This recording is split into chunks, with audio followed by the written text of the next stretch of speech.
की जो ये मैथ की वीडियो है, ये मैथ में टेस्ट सीरीज की ये 14वीं वीडियो है। तो आइए देखते हैं आज पहला क्वेश्चन। और हर बार की तरह क्या करें कि सारे क्वेश्चन को पॉज करके आप चाहे तो टेस्ट लगा सकते हैं और कितना स्कोर किया चाहे तो कमेंट बॉक्स में लिख भी सकते हैं। तो चलिए देखते हैं पहला क्वेश्चन। पहला क्वेश्चन दिया गया है कि कितने समय में 8,750 रुपए का साधारण ब्याज 8% की वार्षिक दर से मूलधन का 6/25वां हो जाएगा। मैंने हमेशा कहा कि जब भी ऐसे दिया हुआ रहे कि किसी भी भाग का 1/2वां या 3/4वां या 1/4 इस तरह से अगर भाग दिया रहे तो उसके लिए हम क्या करेंगे, हम मान लेंगे। यहाँ पे क्या बताया गया कि साधारण ब्याज जो है मूलधन का 6/25वां हो जाएगा। तो चलिए मूलधन से तुलना की गई है, मूलधन और साधारण ब्याज सिंपल इंटरेस्ट। तो मूलधन को हम एक ऐसी संख्या मान लेंगे जो कि इस 25 से कट जाए। तो 25 भी मान सकते हैं और 50 भी मान सकते हैं, 75 जो भी कटने वाला हो। तो हमने मान लिया कि 25x मूलधन। तो ऐसा ही के बारे में क्या कहा साधारण ब्याज की, मूलधन का 6/25वां यानी कि 25x का अगर 6/25वां करें तो ये कितना हो जाएगा, 6x हो जाएगा। अब आपके पास रेट मालूम है, यहाँ पे क्या दिया गया है कि ये रुपया आपको मूलधन दिया गया है और पूछा गया है टाइम। तो यहाँ से आप साधारण ब्याज का निकाल सकते हैं। कैसे, मूलधन बराबर है 25x दिया हुआ और 25x का मान मूलधन कितना दिया गया है, 8,750 रुपया।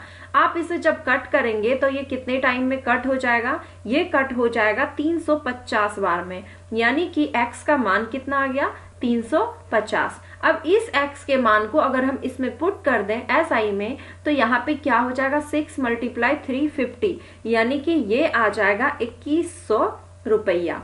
ये हो गया हमारा SI साधारण ब्याज। तब अब आपसे पूछा जा रहा है कि टाइम निकालिए। समय बराबर क्या हो जाता है, मूलधन ब्याज गुने 100 बटे मूलधन गुने रेट यानी कि दर। अब ब्याज कितना दिया हुआ है, 2100 रुपया गुने 100 बटे मूलधन दिया हुआ है 8,750 रुपया और गुने दर का कितना दिया गया है, रेट 8%। जब इन सारे को कट करेंगे आप तो आंसर आ जाएगा हमारा 3 वर्ष। ऑप्शन नंबर बी हो जाएगा इसका आंसर। चलते हैं अगले सवाल पर।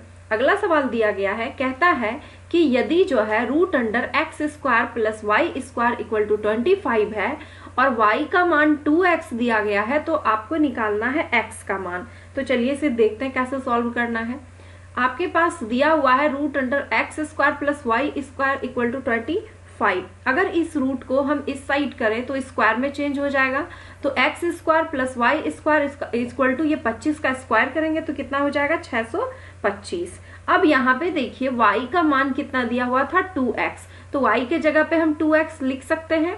तो x² और यहाँ पे हो जाएगा 2x का होल स्क्वायर क्योंकि y के बराबर 2x दिया गया है = 625। अब इसे सॉल्व करते हैं तो कितना हो जाएगा, 2 का स्क्वायर 4x² = 625। 4 और x² एक बार होगा तो कितना हो जाएगा, 5x² = 625।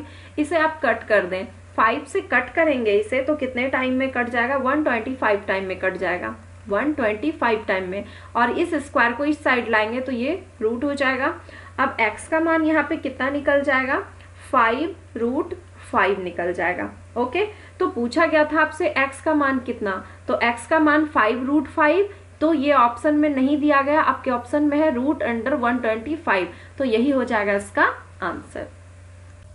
नेक्स्ट क्वेश्चन है हमारा, कहता है कि 7 पेज प्रतिदिन पढ़े जाए तो एक पुस्तक जो है 40 दिन में पढ़ी जा सकती है। यदि एक पुस्तक 8 दिन में पूरी पढ़नी है तो प्रत्येक दिन में कितने पेज पढ़ने होंगे। यानी कि कोई है जो कि 7 पेज डेली के हिसाब से पढ़ रहा है तो 40 दिन लग जाते हैं उसे उस पुस्तक को पढ़ने में।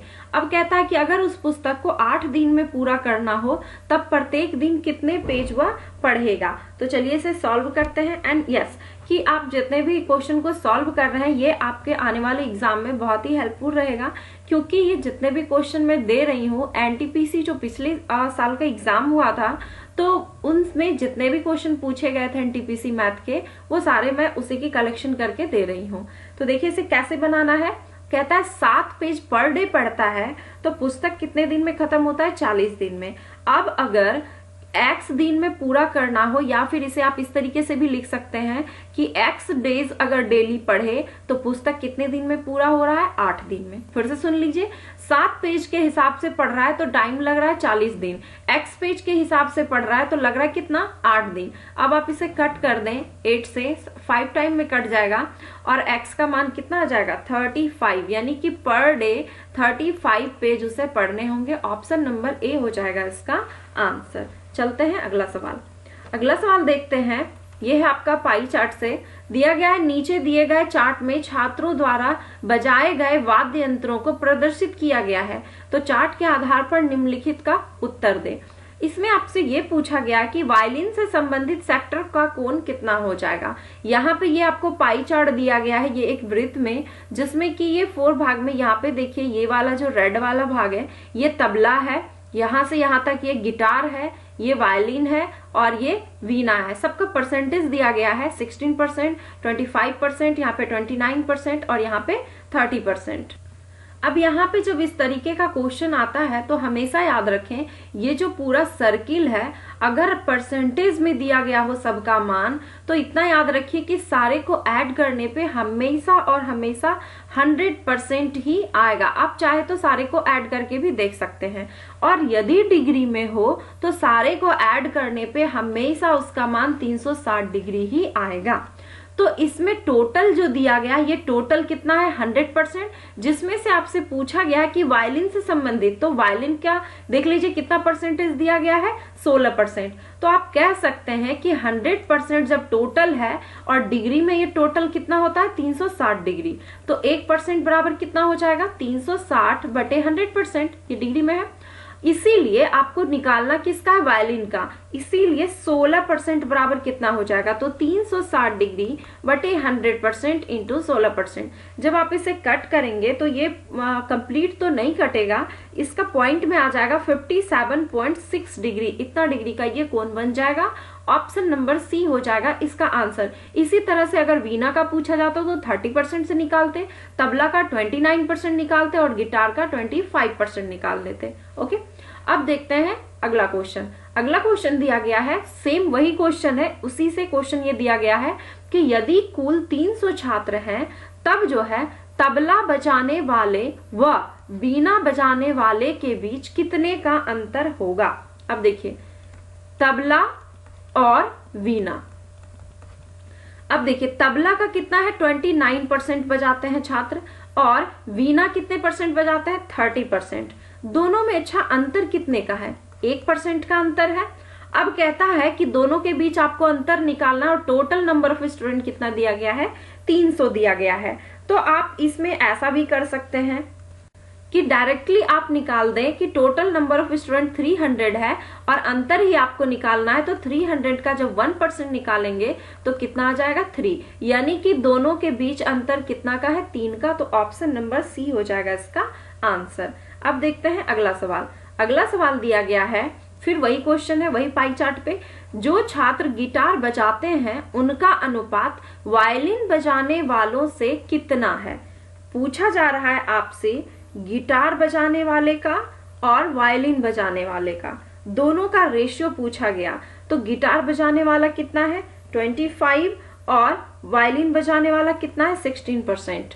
तो आप डायरेक्टली इसे लिख के इस रेशियो को निकाल सकते हैं। अगर ये कटता है तो काटेंगे, लेकिन बाई चांस ये कट नहीं रहा है तो 25 यही हो जाएगा इसका answer, option number C. Next question देखते हैं। कहता है कि 5 में से 4 खिलाड़ी ने क्रमशः 13, 9, 5, 11 पारियां खेल चुके हैं। 5 खिलाड़ी थे टोटल, जिसमें से 4 खिलाड़ियों के खेले गए पारियों की संख्या दी गई है कि एक ने 13, दूसरे ने 9, तीसरे ने 5 और चौथे ने 11 पारियां खेली है। अब कहता है अगर डेटा, सॉरी यहाँ पे डेटा होगा, अगर डेटा सेट का माध्य जो है 9 दिया गया हो तो 5वें खिलाड़ी द्वारा खेले गए पारियों की संख्या कितनी होगी। तो अब 5 खिलाड़ी का टोटल डेटा सेट जो है, डेटा सेट का माध्य यानी कि उसमें 5 खिलाड़ी हैं और माध्य दिया गया है 9, तो टोटल का अगर निकालेंगे पारियां, टोटल कितनी हो जाएगी, 45। टोटल पारियां 45 हो गई। अब चारों पारियों को हम लोग ऐड कर लेते हैं, 4 पारियों में कितने पारियां हो गए टोटल? तो 13 प्लस 9 प्लस 5 प्लस 11, सारे को जब ऐड करेंगे तो 38। अब देखिए ये 4 पारियां के द्वारा 38 खेली गई और 5 पारियां द्वारा 45। तो जब इसमें माइनस करेंगे तो 5वें खिलाड़ी द्वारा कितना पारी खेला गया ये आपका निकल जाएगा। तो आंसर जो आ जाएगा हमारा कितना, जब इसे माइनस करेंगे तो ये आंसर आ जाएगा 7, ऑप्शन नंबर बी। अगला सवाल देखते हैं। कहता है कि एक आदमी प्रातः 8 बजे अपनी यात्रा 8 किलोमीटर प्रति घंटा की गति से शुरू करता है और 24 किलोमीटर दूर गंतव्य स्थान पर पहुंचता है। वह गंतव्य स्थान पर कितने बजे पहुंचेगा? अब देखिए एक आदमी है 8 बजे अपनी यात्रा को शुरू किया, मान लिया जाए ये डिस्टेंस दिया गया है, यहाँ पे ये है 24 किलोमीटर। अब कहता है कि दूर गंतव्य स्थान पर पहुंचता है और मतलब पूछा गया कि कितने बजे वो पहुंचेगा। चाल जो दिया गया है 8 किलोमीटर प्रति घंटा दिया गया है और समय पूछा गया कितनी देर लगेगी। तो समय बराबर क्या होता है, दूरी बटे चाल। दूरी दिया गया है 24, चाल है 8, इसे कट करेंगे तो 3 टाइम में कट जाएगा, यानी 3 घंटे का समय लगेगा। 3 घंटे का मतलब है कि अगर वह 8 बजे चलता है तो 3 घंटे बाद यानी कितने बजे पहुंचेगा, 11 बजे। अब बात आई कि 11, देखिए आपके दो ऑप्शन में दिए गए हैं, एक AM में है और एक है PM में। तो क्या होगा, तो 8 बजे प्रातः का मतलब क्या है, सुबह में, और सुबह को हम लोग क्या कहते हैं, AM कहते हैं। तो जब 8 से 3 घंटे ऐड करेंगे तो भी तो वह AM ही होगा। तो आंसर हो जाएगा क्या, 11 बजे AM में। ओके, नेक्स्ट क्वेश्चन देखते हैं। कहता है कि विज्ञान और कला के छात्रों का अनुपात 5:3 है। यदि उनकी कुल संख्या 1328 है तो कला के छात्रों की संख्या का पता लगाइए। यहाँ पे दिया गया है विज्ञान और कला के छात्रों का रेशियो 5:3। अब उनकी टोटल संख्या आपको मालूम है, पूछा गया कि कला के छात्रों की संख्या। तो यहाँ पे देखिए कला के छात्रों की संख्या कितनी है, 3, कितने में, 5 और 3 8 में। तो 1328 में इसकी संख्या कितनी हो जाएगी, इसे कट कर दें तो ये कट जाएगा 166 टाइम में और मल्टीप्लाई करेंगे तो कितना हो जाएगा, 498। ऑप्शन नंबर सी हो जाएगा इसका आंसर। अगला सवाल देखते हैं। कहता है कि चूंकि एक छात्र के अंक गलती से जो है 68 की जगह 86 टाइप हो गया था तो कक्षा का माध्य जो है हाफ बढ़ गया था, तो कुल छात्रों की संख्या कितनी थी? तो सबसे पहले तो मान लीजिए कि छात्रों की संख्या कितनी हो गई, x। टोटल छात्रों का संख्या आपसे पूछा गया और कहता है कि टोटल कक्षा का माध्य जो है बढ़ गया था, कितना, हाफ बढ़ गया था।